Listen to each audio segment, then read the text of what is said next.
अपने मसाइल को हल करने के लिए सब्सक्राइब करें आपके मसाइल का हल। यहाँ मैं एक बात बता दूं, मैं क्रिकेट मैच देखता नहीं हूँ, इत्तलात मिल जाती हैं। 2 मिनट की बात करके अपने टॉपिक पे चलूंगा, क्योंकि ये भी टेंशन बहुत हो रही है लोगों को, पाकिस्तान हार गया, पाकिस्तान हार गया, पाकिस्तान हार गया। तो क्या हो गया, हार गया भाई, गेंद बल्ले का मैदान है, हार जाए, कुछ इससे कुछ भी नहीं होता। पागलों की तरह वो खिलाड़ी भी पड़े हुए हैं मैदान में, वो भी कलाबाजियां खा रहे हैं जैसे पता नहीं क्या हो गया। तो हमें तो ना जीतने की कोई खास खुशी होती है, ना हारने पर कोई खास बोलो गम होता है। खेल है यार, खेल को खेल समझो। तुम पागल, वो पागल है, तुम थोड़ी पागल हो। हमारे पास टेंशन की और कम चीजें हैं जो हम इन चीजों पे यार,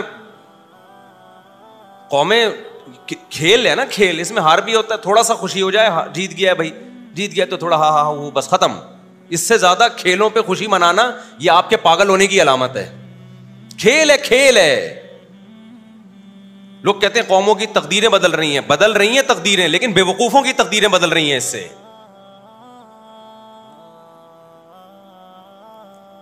जब बेवकूफों ने इसको इतनी वैल्यू दे दी है ना, बेवकूफ लोगों ने, तो उनकी तकदीरें यकीनन बदलेंगी इससे। लेकिन अक्लमंदों की सेहत पे इससे कोई फर्क बोलो नहीं पड़ता। आप साइंस टेक्नोलॉजी के मैदान में हार गए हो, इस पे रोते हुए अच्छे लगते हो। आप मैदान जंग में हार जाओ, इस पे रोते हुए अच्छे लगते हो। आप इकोनॉमिकली मईशत के मैदान में हार जाओ, इस पे रोते हुए अच्छे लगते हो। हमारा भी दिल चाहता है रोने का। जब बिजली का बिल आया ना, तो यहां तो मैं हंस रहा हूं, आपको क्या पता मैं बंद कमरे में कितना रोया हूंगा जाके। सभी रोए हैं ना, कोई मेरे अकेले की बात नहीं है। इस पे रोता हुआ अच्छा लग रहा है कि अबे इतना बिल तेरा बाप देगा क्या। वो आ गया था कि इलेक्ट्रिक वाला बिजली काटने के लिए, तो हमारे लड़कों ने बोला इतना बिल तेरा बाप देगा क्या। खैर वो तो काट के चले जाते हैं। मैं तो सोच रहा हूं कि जड़ से उड़ा दो बिजली का कनेक्शन यार, अंधेरों में रहो, अंधेरों में। एक आदमी का किसी गांव से फोन आया, मुफ्ती साहब पूरे गांव की बिजली कट गई है, कुछ ज़कात सदका भेज दो अल्लाह के नाम पे। सोलर प्लेटें लगानी है मैंने, सोलर प्लेटें। मैंने कहा देखो, खाली तुम्हारी बिजली कटी होती ना, बाकी गांव वालों की नहीं कटी होती, तो समझ में आता है हम ज़कात दे देते, आप सोलर प्लेटें लगा देते। जब सारे गांव की कट गई, तो जब सब अंधेरे को इंजॉय कर रहे हैं, तो आप भी क्या करो, इंजॉय करो। अब वो होशियार हो गया कि अगली दफा ज़कात मांगने के लिए स्टाइल क्या करना पड़ेगा, चेंज करना पड़ेगा। ये वाला स्टाइल से काम नहीं बना। समझ रहे हो कि नहीं समझ रहे।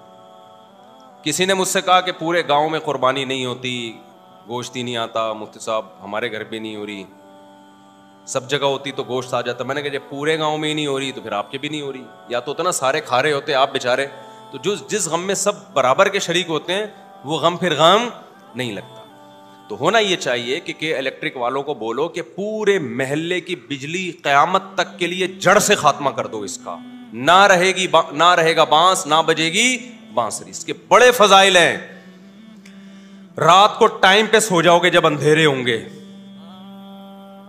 आप कहोगे गर्मी में सोएंगे कैसे, 1 हफ्ता नींद नहीं आएगी, उसके बाद तुम्हारे बाप को भी नींद आएगी गर्मी में। नींद ऐसी चीज है जो हमसे पूछ के नहीं आती, हम पे मुसल्लत होती है। देखो इसकी एक मिसाल देता हूं। अब ऐसा ना हो कि इलेक्ट्रिक वाले मेरी बिजलियां काट के चले जाएं कि यार ये तो बाकियों की काटें, इसको तो जरूरत ही नहीं है बिजली की। भाई काटो तो सबकी बिजली काटो, खाली हमारे अकेले की नहीं काटो। हम ये कह रहे हैं, समझ रहे हो, सबकी बिजली काट दो, सुकून में आ जाएंगे यार। ये रात को इंटरनेट पे बैठना, मोबाइल, टिकटॉक, इन चीजों से जान छूट जाएगी। आप मुझे एक बात बताओ, शोर में नींद नहीं आती ना, लेकिन ट्रेन में तो आ जाती है, इतना शोर हो रहा होता है। क्यों भाई, थोड़ी देर तक नहीं आएगी, जब नींद का गलबा होगा तो नींद उसी शोर की आदी हो जाती है, फिर तो ट्रेन रुकेगी तो आंख खुल जाएगी, ये आवाज एकदम बंद क्यों हो गई है। ठीक है, तो ये जो गर्मी में नींद नहीं आएगी, 4, 5, 6 दिन नहीं आएगी, उसके बाद बॉडी उसी की आदी हो जाएगी, बॉडी उसी की आदी हो जाएगी। देखो मैं पंखों का आदी हूं, एसी का आदी नहीं हूं, तो मैं पंखा ही चला के सोता हूं। मुझे पंखे की जो आवाज है ना, डंग डंग, और जितना पुराना पंखा होगा उतनी अच्छी नींद आती है मुझे। तो हमारे घर वाले कहते हैं भाई ये पंखे की आवाज से नींद खराब हो रही है। मैं कहता हूं ये मेरे लिए लोरी है। और जितना पुराना पंखा होता है मुझे नींद उतनी अच्छी आती है, क्योंकि अच्छा पंखा होगा उसमें आवाज कम होगी। पुराना पंखा डंग डंग डंग डंग ऐसे आवाज आ रही है, डंग डंग डंग, वो पुराना जमाना मुझे याद आता है यार। वंस अपॉन अ टाइम इस तरह के पंखे हुआ करते थे। तो मुझे अपना बचपन याद आता है। हमारे एक, शायद मेरी दादी को जहेज में मिला था, एक पिटिसल फैन था ठीक है, वो ऐसे ही घूमता था डंग डंग डंग करके। मुझे वो जमाना याद आता है और बड़ी सुकून की नींद आती है।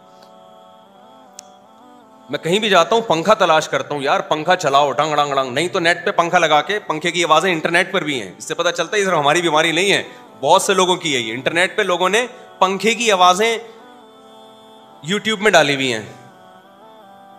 तो जिस चीज का अपनी बॉडी को आदी बनाओगे भाई, वो आदी बन जाएगी। अब मैं सऊदी अरब में 2 महीने रहा, तो होटलों में ही रहा जाता है, वहां पे धूप ही, अब जब हरम में निकलोगे तो धूप होगी, वरना धूप नहीं है। तो इतना डिप्रेशन हुई है, एक टेंशन हुई है भाई, ये कैसे घर है, ना धूप ना वेंटिलेशन। हम तो कराची आए तो यहां देखा कि यार धूप भी है, हवा भी, हो ऐसा दिमाग को सुकून मिला। तो बिजली के जो बिल आ रहे हैं ये कम नहीं होंगे। आप अपने हुक्मरानों से उम्मीदें लगाना छोड़ दो।